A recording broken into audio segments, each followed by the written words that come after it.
Hello दोस्तों, usually मैं ऐसी वीडियोस नहीं बनाता, पर आज इसलिए बना रहा हूँ क्योंकि ये मैटर YouTube मोटिवेशन इंडस्ट्री के दिग्गज लोगों के बारे में है। दोनों ने अपनी अपनी जगह पर इंडिया के बहुत लोगों को मोटिवेट करा है, बहुत वैल्यू दी है।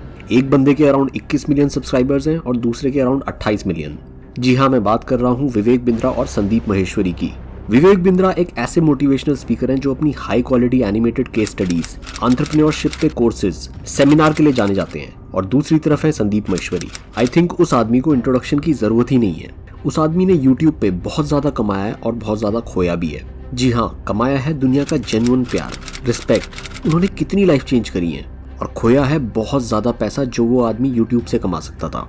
उनका यूट्यूब मोनेटाइजेशन बंद है, कोई ब्रांड कोलैबोरेशन नहीं करते, कोई कोर्स नहीं बेचते। जो दुनिया को वैल्यू दी वो निस्वार्थ दी, उसका कोई पैसा नहीं लिया।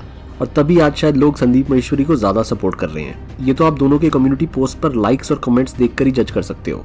अब बात करते हैं इशू क्या है। आई होप आपको इशू अब तक पता चल चुका होगा, लेकिन तब भी मैं बता देता हूँ बहुत शॉर्ट में कि संदीप महेश्वरी ने एक अपने चैनल पे वीडियो डाली थी जिसमें कुछ बच्चों ने बताया कि उन्होंने एक इंडिया के बहुत बड़े मोटिवेशनल स्पीकर का कोर्स खरीदा जिसने उनसे 35 से 50 हजार दिए। और इस कोर्स को लेने के बाद उन्हें यह भी बोला गया कि इस कोर्स को आप आगे बेचो और आपको कमीशन मिलेगा। और बहुत ज्यादा सपने दिखाए गए कि आप 5 लाख कमा सकते हो, 10 लाख कमा सकते हो। और इसकी वजह से इन्फ्लुएंस होकर बच्चों ने वो कोर्स खरीद लिया।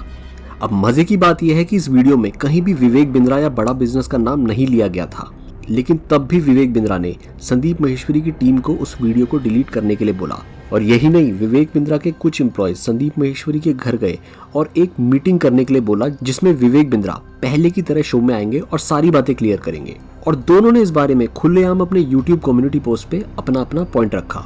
अब मैं यहाँ ये नहीं बोल रहा कि कौन सही है कौन गलत है, क्योंकि मुझे भी उतना ही पता है जितना वीडियो में दिखाया गया है। बट जितना मुझे समझ में आया उसके बेस में मैं आपको कुछ पॉइंट शेयर करना चाहता हूँ। पहली बात यह है कि संदीप महेश्वरी अपने वीडियोस में यूथ की सारी प्रॉब्लम्स डिस्कस करते हैं। अब ऐसी एक प्रॉब्लम कुछ स्टूडेंट्स फील कर रहे थे जिसमें वो चीटेड फील कर रहे थे कि उनसे 50,000 रुपए लिए गए कोर्स के लिए, बट उन्हें कोई बेनिफिट फील नहीं हुआ। अब जैसे कि मैंने पहले ही बोला था कि पूरी वीडियो में विवेक बिंद्रा या बड़ा बिजनेस का नाम नहीं लिया गया। जब किसी का नाम ही नहीं लिया गया तो क्यों विवेक बिंद्रा की टीम ने संदीप महेश्वरी को नोटिस भेजा? ये मेरा सवाल है। दूसरा पॉइंट, यूट्यूब में किसी का भी कोई भी ओपिनियन हो सकता है। उस पर मुझे नहीं लगता कि विवेक बिंद्रा की तरफ से कोई लीगल नोटिस भेजने का लॉजिक बनता है। अब मान लो हाल ही में एनिमल मूवी रिलीज हुई। अब कोई मूवी की तारीफ कर रहा है और कोई मूवी को बेकार बता रहा है। अब कुछ लोग बोल रहे हैं कि ये मूवी है for the animals and by the animals. कुछ लोगों ने पिक्चर को घटिया बोला, लेकिन इसका ये मतलब नहीं है कि डायरेक्टर या रणबीर कपूर उन पे जाके केस कर देंगे। कोई चीज किसी को अच्छी लग सकती है, कोई चीज किसी को खराब लग सकती है। अब तीसरा पॉइंट है ऑनलाइन कोर्सेज या IBC यानी कि विवेक बिंद्रा का एफिलिएट प्रोग्राम। अब आपको लगता है कि एक मिडिल क्लास आदमी 35 से 50 हजार का वो IBC अफोर्ड कर सकता है? आपको नहीं लगता यूथ के हिसाब से ऑनलाइन ये फीस बहुत ज्यादा है? हो सकता है विवेक बिंद्रा उस कोर्स में बहुत ज्यादा वैल्यू प्रोवाइड करते हो, जो कि वो करते भी हैं। जैसा कि संदीप महेश्वरी की वीडियो में बताया गया कि वहां फोर्स करा जाता है, ऐसा माहौल क्रिएट करा जाता है कि आप लो, बेचो, पुश करो, वो शायद गलत है। अब चौथा पॉइंट, अब हर कोर्स हर किसी के लिए नहीं होता। अब मान लो कोई लड़का IBC बन जाए, यानी कि विवेक बिंद्रा के प्रोग्राम का एफिलिएट मेंबर बन जाए, और वो बंदा पहुंच जाए अपने रिश्तेदारों के पास, किसी तरह से उनको कन्विंस करे, उनको भी चेप दे कोर्स। अब चाहे उस कोर्स की उनको जरूरत है या नहीं, लेकिन उसको अपना कमीशन मिलना चाहिए। अब जरूरी नहीं है कि उस बंदे को जिसको कोर्स बेचा जा रहा है उसकी वो रिक्वायरमेंट है भी या उसकी वो स्किल्स है भी उस कोर्स को करने की, IBC बनने की। लेकिन वो IBC जो दुनिया को एक कोर्स बेच रहा है वो ऐसा पोर्ट्रे कर रहा है कि तुम 10 लाख कमा सकते हो, तुम दुनिया जीत सकते हो, जिससे कहीं ना कहीं लोग इन्फ्लुएंस होकर वो 50,000 का कोर्स ले लेते हैं। और अगर किसी ने वो कोर्स ले लिया, या तो कोर्स अच्छा नहीं लगा या वो आगे बेच नहीं पाए, तो ब्लेम सारा आता है विवेक बिंद्रा के ऊपर। अब कोई उस IBC को नहीं बोलेगा, उसको तो कोई जानता भी नहीं, लेकिन विवेक बिंद्रा को सब जानते हैं। अब मुझे नहीं पता, जैसे उस वीडियो में बच्चे बोल रहे हैं कि आप सेल ला सकते हो, आप 5 लाख कमा सकते हो, एक माहौल क्रिएट करा जाता है और टारगेट भी उसी को करा जाता है जो मिडिल क्लास या बिलो मिडिल क्लास है। तो शायद ये फिर एक क्वेश्चन मार्क उठता है कि ये सही हो रहा है या नहीं।